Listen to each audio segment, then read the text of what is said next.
প্ৰত্যাৱৰ্তন এটা চমকপ্ৰদ প্ৰত্যাৱৰ্তন বিটিচিৰ ৰাজনীতিত হাগ্ৰামা মহিলাৰী নেতৃত্বাধীন বিপিএফৰ হাগ্ৰামা ইজ ব্যাক।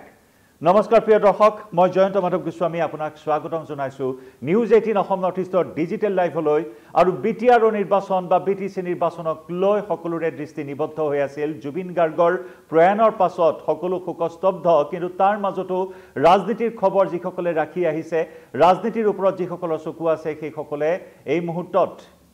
সেইসকলৰ বাবে এই মুহূৰ্তত ডাঙৰ খবৰ যে হাগ্ৰামা মহিলাৰীয়ে 28খন আসন লাভ কৰিছে। অৰ্থাৎ বিপিএফ দলে 28খন আসন লাভ কৰি এটা বৃহৎ প্ৰত্যাৱৰ্তন ঘটাইছে বিটিআৰৰ ৰাজনীতিত। 5 বছৰ, মাত্ৰ 5টা বছৰৰ ব্যৱধানত আকৌ এই বৃহৎ প্ৰত্যাৱৰ্তনে এক চমক সৃষ্টি কৰিছে বিটিচিৰ ৰাজনীতিত হাগ্ৰামা নেতৃত্বাধীন বিপিএফে। প্ৰবল আত্মবিশ্বাসী হাগ্ৰামা মহিলাৰী প্ৰবল আত্মবিশ্বাসী আছিল নিৰ্বাচনৰ পূৰ্বৰে পৰাই। যিখন নিৰ্বাচনী সভাত এতিয়া অংশগ্ৰহণ কৰিছে, য'তেই নিৰ্বাচনী প্ৰচাৰ চলাবলৈ গৈছে, ততেই হাগ্ৰামা মহিলাৰীয়ে প্ৰবল আত্মবিশ্বাসেৰে প্ৰকাশ কৰিছে যে এইবাৰ হাগ্ৰামা মহিলাৰী দল বিপিএফে চৰকাৰ গঠন কৰিব বিটিচি পৰিষদত। এইবাৰ ইউপিপিএলক উফৰাই পেলাবলৈ সক্ষম হ'ব হাগ্ৰামা মহিলাৰী নেতৃত্বাধীন বিপিএফে। আৰু সেই কথাই দেখুৱাই দিলে, সেই কথাই প্ৰতিপন্ন কৰিলে এই নিৰ্বাচনৰ জৰিয়তে হাগ্ৰামা মহিলাৰীয়ে হেলিকপ্টাৰ উৰুৱাইছিল। প্ৰচাৰ অভিযানত হেলিকপ্টাৰ উৰুৱাইছিল।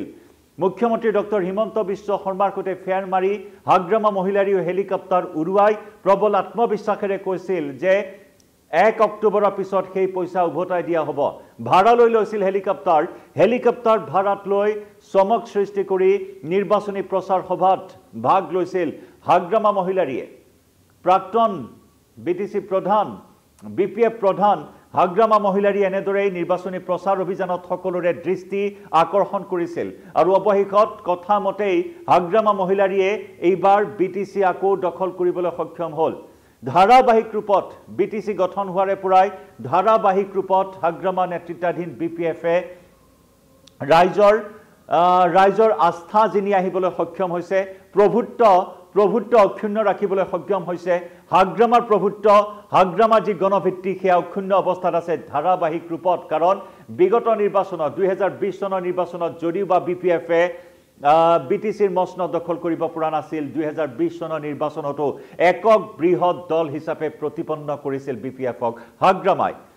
অৱশ্যে তেতিয়া মিত্ৰ দল বিজেপি আৰু ইউপিপিএলে সমিল মিলে 2020 চনত বিটিচিৰ মচনদ দখল কৰিবলৈ সক্ষম হ'ল। 17খন আসন লাভ কৰি একক বৃহৎ দল হিচাপে পৰিগণিত হৈছিল হাগ্ৰামা বা বিপিএফ।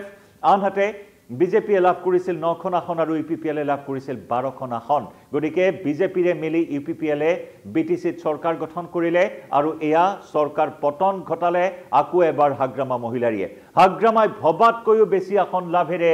আকৌ প্ৰত্যাৱৰ্তন ঘটালে বিটিচিৰ ৰাজনীতিলৈ বিপিএফক। হাগ্ৰামা মহিলাৰীয়ে যিখিনি ভৱিষ্যতবাণী কৰিছিল নিৰ্বাচনক লৈ, যিখিনি ভৱিষ্যতবাণী কৰিছিল যে 20ৰ পৰা 25খন আসন লাভ কৰিব, 20ৰ পৰা 22খন আসন লাভ কৰিব, আৰু তাতকৈও ভবাতকৈও বেছি আসন 28খন আসন লাভ কৰি নিৰংকুশ সংখ্যাগৰিষ্ঠতাৰে বিটিচিত চৰকাৰ গঠন কৰিবলৈ আগবাঢ়িছে হাগ্ৰামা মহিলাৰীয়ে। অহা 3 অক্টোবৰত শপত গ্ৰহণ কৰাৰ কথা হাগ্ৰামা মহিলাৰীয়ে। শপত গ্ৰহণৰ যদি আমি কথা কওঁ, হাগ্ৰামা মহিলাৰীৰ আত্মবিশ্বাসৰ যদি কথা কওঁ, নিৰ্বাচনৰ পূৰ্বেই 22 ছেপ্টেম্বৰৰ ভোট গ্ৰহণৰ পূৰ্বেই হাগ্ৰামা মহিলাৰীয়ে কৈছিল যে তেওঁ শপত গ্ৰহণ অনুষ্ঠানৰ বাবে ইতিমধ্যে প্ৰস্তুতি কৰাৰ কথা। শপত গ্ৰহণ অনুষ্ঠানত কাক আমন্ত্ৰণ জনাব, কোন উপস্থিত থাকিব, সকলো তালিকা প্ৰকাশ কৰিছিল। প্ৰস্তুতিৰ কথা তেওঁ প্ৰকাশ কৰিছিল। ক'ত তেওঁ শপত গ্ৰহণ কৰিব, আটাইখিনি কথাই তেওঁ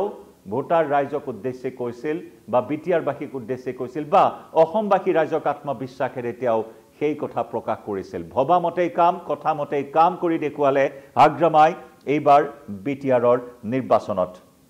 ইতিমধ্যে পৰিসংখ্যা সন্মুখলৈ আহিল। 28খন আসন, আমি পুনৰ জনাইছোঁ 28খন আসনেৰে হাগ্ৰামাই ভবাতকৈও বেছি আসন লাভেৰে নিৰংকুশ সংখ্যাগৰিষ্ঠতাৰে চৰকাৰ গঠন কৰিব বিপিএফ দলে। আনহাতে বৰ্তমানলৈ 7খন আসন লাভ কৰে ইউপিপিএলে আৰু 5খন আসনত সীমাবদ্ধ হৈ ৰ'ল এইবাৰ বিজেপি। শাসকীয় ইউপিপিএলে 7খন আসনত সীমাবদ্ধ হৈ থাকিবলৈ বাধ্য হ'ল। ধুমুহা, বিপিএফৰ ধুমুহাত, হাগ্ৰামাৰ ধুমুহাত যেন তছনছ হৈ পৰিল ইউপিপিএল দল।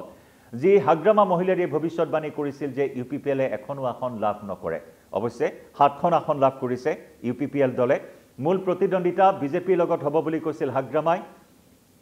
অৱশ্যে সেই কথাও হাগ্ৰামাৰ নফলিয়ালে 5খন আসনতে সীমাবদ্ধ হৈ থাকিল বিজেপি লগতে হাগ্ৰামাই কৈছিল যে কংগ্ৰেছ শূন্য হ'ব এইবাৰ বিটিআৰ বা বিটিসি হাগ্ৰামাৰ সেই ভৱিষ্যতবাণী ফলিয়ালে বিপিএফ দলক লৈ কৰা ভৱিষ্যতবাণী ভবাতকৈও বেছি আসন লাভ কৰিলে হাগ্ৰামা নেতৃত্বাধীন বিপিএফে সমান্তৰালকৈ কংগ্ৰেছে এখনো আসন লাভ নকৰে বুলি কৈছিল হাগ্ৰামা মহিলাৰীয়ে সেই কথাও সম্পূৰ্ণ শুদ্ধ ৰূপত এই ফলাফলে প্ৰকাশ কৰিলে যত নেকি প্ৰথমবাৰৰ বাবে নিৰ্বাচনৰ এটা দায়িত্ব গ্ৰহণ কৰিছিল এপিচিচিৰ সভাপতি হিচাপে গৌৰৱ গগৈ আৰু প্ৰথমটো পৰীক্ষাতে যেন ফেইল কৰিলে অনুতীৰ্ণ হ'ল গৌৰৱ গগৈ অতি লাজ লগাকৈ কংগ্ৰেছে এখনো আসন লাভ কৰিবলৈ সক্ষম নহল পূৰ্বৰ নিৰ্বাচনত 2020 চনৰ নিৰ্বাচনত মাত্ৰ এখন আসনত সীমাবদ্ধ থকা কংগ্ৰেছে এইবাৰ খাতাই খুলিবলৈ সক্ষম নহল বিটিসি নিৰ্বাচনত অৰ্থাৎ যি সন্মান ৰক্ষাৰ যুঁজ আছিল কংগ্ৰেছৰ বাবে সেই সন্মান ৰক্ষাৰ যুঁজত চূড়ান্ত ৰূপত পুতৌজনকভাৱে লজ্জাজনকভাৱে ব্যৰ্থ হ'ল এপিচিচি বা গৌৰৱ গগৈ বা কংগ্ৰেছ গতিকে ইউপিপিএলৰ কথা কলো ইউপিপিএলক এইবাৰ ৰাইজে এনেদৰে চৰম প্ৰত্যাখ্যান কৰা পৰিলক্ষিত হ'ল মুখ ঠেকেচা খালে ইউপিপিএল আৰু বিজেপিয়ে কাৰণ নিৰ্বাচনৰ পূৰ্বেই এটা কৌশলগতভাৱে বিজেপি এইবাৰ নিৰ্বাচনত প্ৰতিদ্বন্দ্বিতা কৰিছে বিজেপিৰ বাবে এয়া ভাগ্য পৰীক্ষা আছিল সেই ভাগ্য পৰীক্ষাটো অৱশ্যে ব্যৰ্থ হ'ল বিজেপি কাৰণ 26 নিৰ্বাচন সন্মুখত আৰু সেই ভাগ্য পৰীক্ষাত অৱশ্যে বৰ বিশেষ এটা ভাল ফলাফল দেখুৱাব নোৱাৰিলে বিজেপিয়ে পূৰ্বৰ 9খন আসনৰ পৰা হ্ৰাস পালে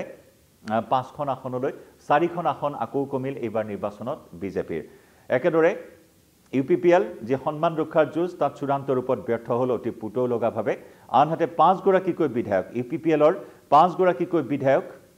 আটাইকেইগৰাকীয়ে এইবাৰ নিৰ্বাচনত পৰাজয় বৰণ কৰিছে তেওঁলোক হৈছে বিজনীৰ বিজেপি বিধায়ক অজয় ৰায় পৰাস্ত হয় কোকৰাঝাৰৰ ইউপিপিএলৰ বিধায়ক লৰেন্স ইছলাৰীৰ মুখ ঠেকেচা পৰাজয় বৰণ কৰিলে তামুলপুৰৰ ইউপিপিএলৰ বিধায়ক জলেন দৈমাৰীয়ে পৰাজয় বৰণ কৰিলে বৰমাৰ ইউপিপিএলৰ বিধায়ক ভূপেন বড়োৰ পৰাজয় উদালগুৰিৰ ইউপিপিএলৰ বিধায়ক গোবিন্দ বসুমতাৰীৰ পৰাজয় অৰ্থাৎ মুখ ঠেকেচা এনেদৰে মুখ ঠেকেচা খালে ইউপিপিএল আৰু বিজেপিৰ 5 গৰাকীকৈ বিধায়কে মুঠ 8 গৰাকী বিধায়কে এবাৰ নিৰ্বাচনী ৰণত অৱতীৰ্ণ হৈছিল ৰণত পৰিল এই 5 গৰাকীকৈ বিধায়ক মুখ্যমন্ত্ৰী ডক্টৰ হিমন্ত বিশ্ব শৰ্মাই প্ৰতিটো সমষ্টিত গৈ প্ৰায় প্ৰতিটো সমষ্টিত স্পৰ্শ কৰাৰ চেষ্টা কৰিলে প্ৰচাৰ অভিযানত বিজেপিৰ কেইবাগৰাকীও হেভিৱেইট মন্ত্ৰীক দায়িত্ব দিলে বিটিআৰ নিৰ্বাচনত কিন্তু ভবা ধৰণেৰে বিজেপিয়ে ভাল ফলাফল প্ৰদৰ্শন কৰিবলৈ সক্ষম নহল মুখ্যমন্ত্ৰী ইতিমধ্যে আশংকা ব্যক্ত কৰিছিল যে জুবিন গাৰ্গৰ প্ৰয়াণে বিজেপিৰ ফলাফলত কিছু প্ৰভাৱ পেলাব আৰু ভবা ধৰণে মুখ্যমন্ত্ৰী কোৱা ধৰণে হয়তো তাৰ প্ৰভাৱ থাকিব পাৰে এই ফলাফলত হেয়া পিছৰ কথা কিন্তু এই মুহূৰ্তত আমি জনাই আছো হাগ্ৰামা মহিলাৰীয়ে যেনেদৰে কামবেক কৰিলে বিটিসিৰ ৰাজনীতিলৈ যি প্ৰবল আত্মবিশ্বাস সেই প্ৰবল আত্মবিশ্বাস তেওঁ এনেদৰে আকৌ এবাৰ প্ৰতিপন্ন কৰিলে ধাৰাবাহিকতা তেওঁৰ জনপ্ৰিয়তা বা তেওঁৰ গণভিত্তি তেওঁৰ যি প্ৰভুত্ব বিপিএফৰ যি প্ৰভুত্ব সেই প্ৰভুত্ব আকৌ এবাৰ এনেদৰে দেখুৱাবলৈ তেওঁ সক্ষম হ'ল ধাৰাবাহিকভাৱে সেই প্ৰভুত্ব অক্ষুণ্ণ ৰাখিবলৈ সক্ষম হ'ল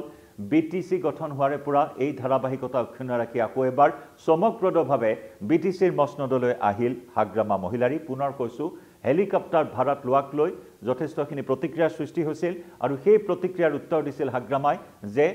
1 অক্টোবৰৰ পাছত সেই ধন ঘূৰাই দিয়া হ'ব ভাড়ালৈ লোৱা হেলিকপ্টাৰৰ সেই ধন ঘূৰাই দিয়া হ'ব আৰু কথামতে কাম হয়তো কৰিব 1 অক্টোবৰ 3 অক্টোবৰত শপত গ্ৰহণ কৰাৰ কথা হাগ্ৰামা মহিলাৰীয়ে গতিকে এয়াই হৈছে সাম্প্ৰতিক যি ফলাফল ভোট গণনা সেই ভোট গণনাৰ এই ফলাফল অনুসৰি 28খন আসন লাভ কৰিলে বিপিএফে হাগ্ৰামা নেতৃত্বাধীন বিপিএফে 28খন আসন 7খন আসন লাভ কৰিলে ইউপিপিএলে আৰু 5খন আসন লাভ কৰিলে বিজেপিয়ে আৰু অতি লজ্জাজনকভাৱে এইবাৰ কংগ্ৰেছ শূন্য হ'ল বিটিসি আৰু এই প্ৰবল আত্মবিশ্বাসেৰে আকৌ কামবেক হাগ্ৰামা মহিলাৰীৰ শিবিৰত বিপিএফৰ শিবিৰত এতিয়া বিজয় উৎসৱ পালন কৰা হৈছে ইতিমধ্যে বিভিন্ন প্ৰতিক্ৰিয়া প্ৰকাশ কৰিছে হাগ্ৰামা মহিলাৰীয়ে যি দৰ্পচূৰ্ণ হ'ল ইউপিপিএল প্ৰধান প্ৰমোদ বড়োৰ এই 5 বছৰীয়া শাসনকালক লৈ ৰাইজে সন্তুষ্ট নাছিল এই নিৰ্বাচনী ফলাফলে তাকেই দেখুৱাই দিলে বিভিন্ন সময়ত ইউপিপিএল আৰু বিপিএফ একগোট হোৱাৰ বাবেও বিভিন্ন ধৰণৰ কুচকাৱাজ বিভিন্ন ধৰণৰ ৰাজনীতি দেখিবলৈ পোৱা হ'ল বিটিআৰৰ ৰাজনীতিত তেনে কুচকাৱাজ কিন্তু হাগ্ৰামা মহিলাৰীয়ে নিজৰ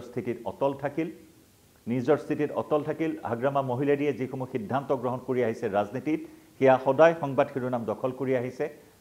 বিজেপিক সমৰ্থন কৰাৰ পৰা আৰম্ভ কৰি বিধানসভাত বিজেপিক সমৰ্থন কৰাৰ পৰা আৰম্ভ কৰি বিভিন্ন ধৰণৰ সিদ্ধান্ত ৰাজনীতিত গ্ৰহণ কৰি আহিছে হাগ্ৰামাই আৰু আকৌ এবাৰ দেখুৱাই দিলে বিটিআৰৰ ৰাজনীতিত কিমান শক্তিশালী হাগ্ৰামাৰ প্ৰভাৱ এই নিৰ্বাচনী ফলাফলে তাকেই যেন আকৌ এবাৰ প্ৰতিপন্ন কৰিলে গতিকে হাগ্ৰামাৰ এই কামবেকক লৈ আপুনি কি ভাবে জনাব পাৰে আপোনাৰ মতামত কমেন্ট সেকশনত ডিজিটেল লাইভৰ পৰা বিদায় লৈছো নমস্কাৰ